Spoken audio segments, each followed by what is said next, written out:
Hello, friends. It's Cherie on the Bayou Homestead, and we've got bees in the gardens. Wow, I am so amazed because it's May 2022, and when I step out every morning into the garden, it is such an amazing thing. There are bees all around me everywhere. I have so many different kinds of bees. In this video, you're going to see about 2 different kinds of bees. But sometimes I can't even count all the different types of bees. And the thing is not that long ago, we didn't have bees. We didn't have pollinators in our garden at all. And so our squashes and our zucchinis and all those different plants that need to be pollinated were making beautiful, robust leaves and foliage, but they weren't making fruit. And if they were making fruit, they just sort of die and fall off the end. Then Ron and I got to thinking about it, and we thought, well, maybe we need to bring something in that's going to draw the bees so that we can have pollination. So after Hurricane Katrina in 2005, we had a lot of damage, and so we had some friends come in and help us to cut some trees out in this area where you're looking now. This used to be completely shaded. When we had the trees cut out, about that time, we started noticing some interesting things coming into the garden. We had plants we didn't even recognize. We were having birds show up and flowers and things, and we realized because it was open, it was more clear. So what I started doing, these purple flowers that you're looking at right here, honestly, I don't even know what the name of them are, so if any viewers out there know what it is, please let me know. I'd really appreciate it.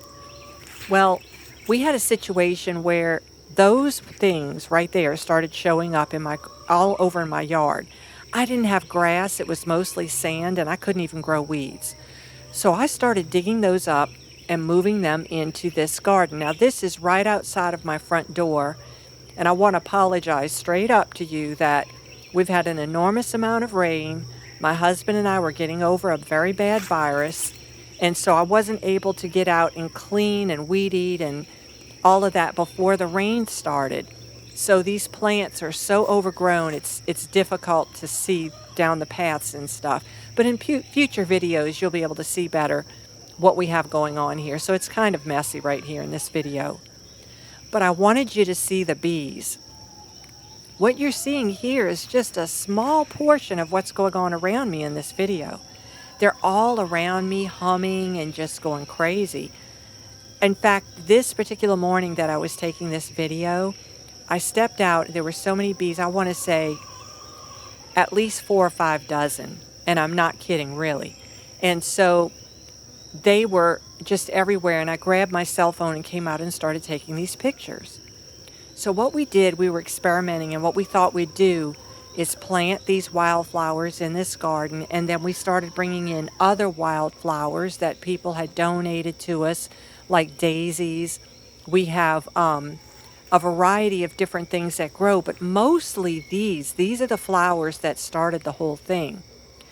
Well, I didn't know that they were going to take over the entire garden because they're an invasive plant. But I have a lot of invasive plants in this garden because this is my first garden. This is where I started everything. So we started noticing that when we planted these and they started to take over, we started seeing a variety of bees. We have hummingbirds.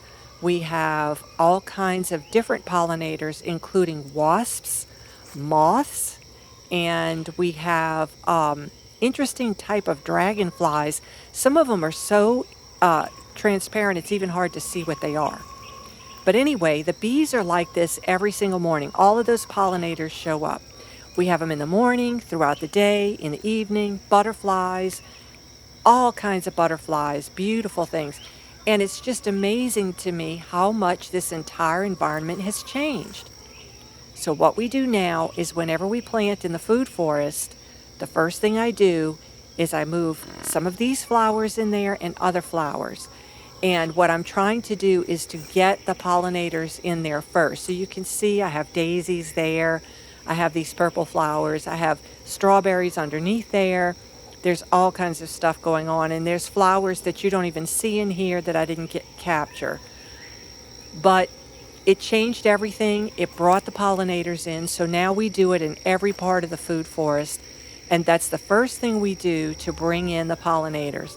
Then we start planting our other plants. And that's what's one of the big things that's helped to really make us successful at what we're doing. So I wanted to just show you, I have been moving around inside of the garden. In a few moments, I'll have a clip where I actually move back to the food forest. So last year, when we moved down into the food forest and really started getting that going, that would be 2021, we started doing that. Well, we had a forest fire a few years ago, and that forest fire took out most of the understory of that part of the forest. And so when it did, I decided to start clearing that area and turning it into a food forest. So last year I moved in some of these plants, some daisies and other flowering plants, which actually in the opening of this video, there were some white flowers with little red tips on them. And if anybody knows what the name of those plants are, I'd appreciate if you'd tell me. So I moved some of all of that over into that other garden, and sure enough, I've got bees everywhere back there. So now we planted squash and all sorts of flowering vegetables, and we have pollinators. That's not our only secret. We'll be sharing more things as we go along, but those pollinators are doing their job, and now I have squashes coming, and we have all sorts of other fruiting vegetables. So I just wanted you to see this. This is a typical morning for me. The bees do not bother me at all. I don't know where they're housing. No idea. We haven't found any hives. This is just what we see every morning. This is what we go through. We don't bother them. They don't bother us. I can walk right in the midst of them, and I was right here, and there's no problem at all.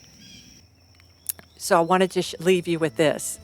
This is my dog, Holly. I have 2 dogs, but this is Holly. She's our bee catcher. She likes to catch flies and bees, and yes, she eats them. So she's on the bee hunt today with me. But for now, I'm going to say so long and see you next time.